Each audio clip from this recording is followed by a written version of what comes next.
Hi, I am Celia Aviant Benson, and I invite you to sit down by the fire and listen to a story about my experiments with heating ostrich eggshell. But first, let's begin with the common ostrich. The common ostrich is native to certain parts of Africa. It is one of the fastest birds on land, and it can sustain a speed of 55 kilometers an hour for long periods. It is also the largest bird species currently living and can be up to 2.8 meters high and weigh up to 150 kilograms. Urban legend will tell you that the ostrich hides its head in the sand when threatened, but this is not correct. The ostrich might try to hide by lying flat on the ground, or it might just run away if it senses danger. But the ostrich can also be very aggressive and is said to be among the most dangerous birds in the world. It delivers powerful kicks with its legs and can kill a lion or a human with a kick. Fun fact, American musician Johnny Cash was almost killed by an ostrich kick at Cash's private exotic animal park.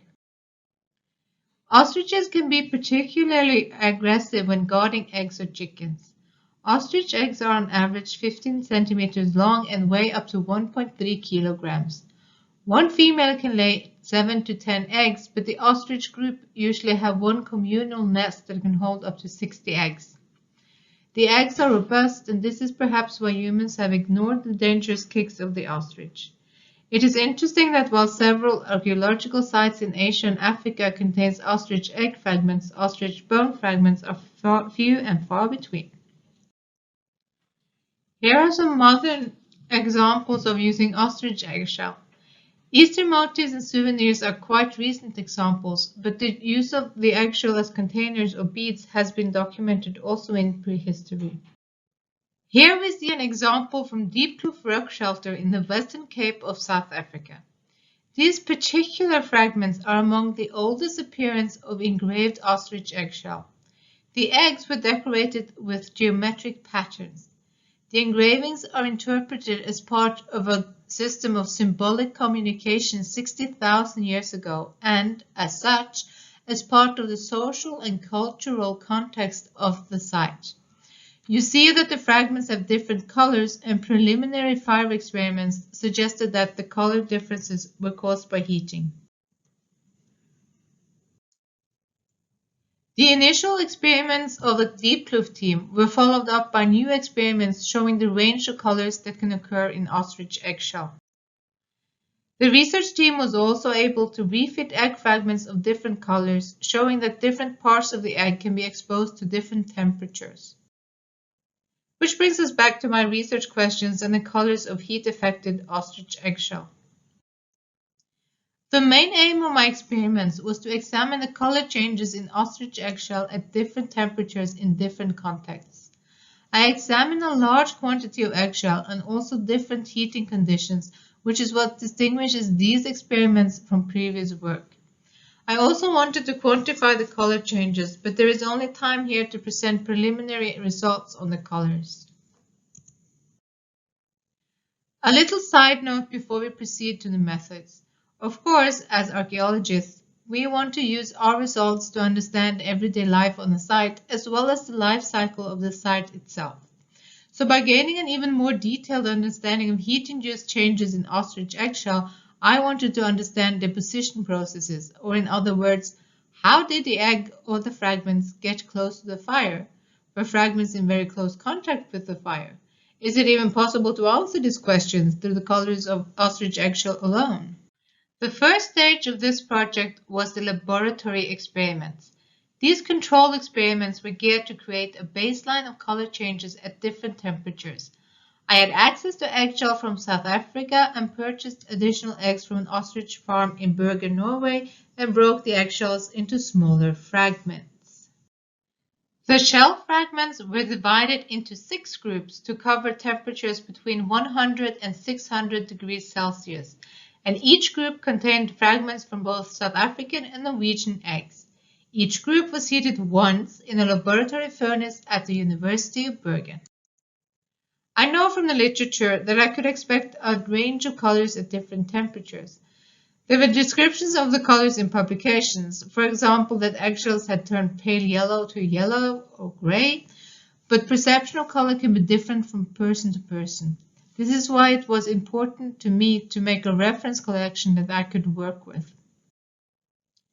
The result of the laboratory experiments were that I did see a range of colors, even in fragments that were heated to the same temperatures. So on the one hand, the experiments did meet my expectations and I could see the colors that I had read about. But on the other hand, there were bigger differences in the color shades than expected. The second stage was the outdoor experiments. You have already heard about the experimental setup, but I will now show you a short summary of method from making the boxes and preparing them to executing the experiment.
And after the fire had died down and the ashes had cooled, we excavated.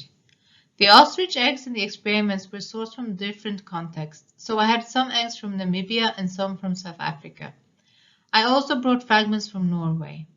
I have not performed all analysis yet, but origin does not seem to make a huge impact on the effects of heating, so I will not be going into how eggs from different environments changed colors in the presentation, but rather treat them as one sample. Now the temperatures of an open-air fire naturally varies, and the egg fragments, as well as everything else, will be affected by the highest temperature reached.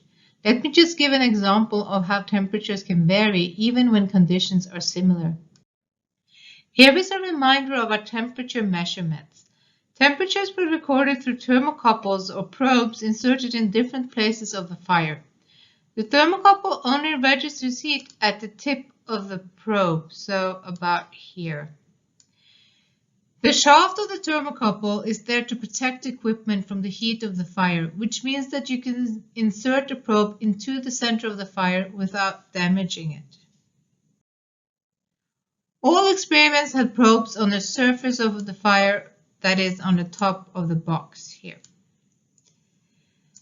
One probe would always measure the temperature in the center of the fire. In addition, 4 of the experiments had 1 or 2 extra probes measuring the temperature next to the fire. I will be referring to the area next to the fire as the surface periphery. One probe was inserted 5 centimeters below the surface and right under the probe in the surface center. 4 experiments had a probe measuring temperatures 10 centimeters below the surface. And I will now show you an example of temperatures from experiment 5. There were 2 fires, and temperatures for fire 1 will always be on top and fire 2 at the base of the slide. These are the readings from the thermocouples on the surface and in the center of the fire. We see that fire 2 here reached slightly higher temperatures than fire 1. However, fire 1 retained the heat for longer. The temperatures on the surface in the periphery of the fire varies more. This is partly related to how flames in the actual fire is migrating slightly across the surface, but factors such as wind and ash movement can also affect these temperatures. We see that, based on the temperatures alone, there should be clear differences between the eggshell fragments in the fire and the eggshell fragments next to the fire. In this slide, I have added the temperatures from 5 centimeters below the fire surface. As you can see, the temperatures below the surface, here shown in yellow, generally follow the surface temperature curve in red better than the surface periphery temperature curve, shown here in light orange. The temperatures below the surface are warmer than the temperatures in the center periphery, but the subsurface temperatures also different between the 2 fires. Here I have added in white the temperatures 10 centimeters below the surface. We see that the temperatures 10 centimeters below the surface are often higher than the temperatures in the surface periphery, which might affect color. And now let's look at some of the colors of heated ostrich eggshells. First, a reminder of the laboratory experiments. This is an idealized overview of the results. We see that the eggshells at 100 degrees Celsius appears unheated, but the fragments in other categories did change colors. Fragments also appeared less glossy after being heated to the higher temperatures, and cracks started to develop. However, there were also large differences within each temperature category. And finally, some examples from the outdoor experiments. If we start at the base at 10 centimeters under the fire, we see that the eggshell fragments here appear very similar in color to unheated eggshell fragments. If we go up to the situation 5 centimeters below the fire, we see that the eggshell fragments close to the probe and in the center of the fire are affected by the fire. However, the eggshell fragments to the side appear almost unheated. At the surface of the fire, we see that eggshell fragments were not completely destroyed by the fire, so it was possible to recover fragments from the center of the fire. These fragments had altered colors. However, the eggshell fragments on the side almost appeared untouched by the fire. I have now showed you many of the results, and we have seen that ostrich eggshell fragments did change colors and that a range of colors were recorded. We have seen that eggshell fragments in the center of a fire could be identified through visual inspection of the color, but fragments that were next to a fire could be difficult to distinguish from fragments that were 5 centimeters below it. The next step in this process is to try and quantify the colors that we see. I have previously worked with quantifying rock colors through digital photography and compared it to Munsell readings, so that is one potential route to go with the data. However, to me, the important result here is the actual range of colors that we see after burning. It does make one question how useful color is to understand the bigger picture of life at a site. Perhaps other factors and changes in the ostrich eggshell must be considered as well. The main conclusion here, though, is that ostrich eggshell fragments become beautiful and like a rainbow after heating. So thank you for listening to my story on eggshell fragments.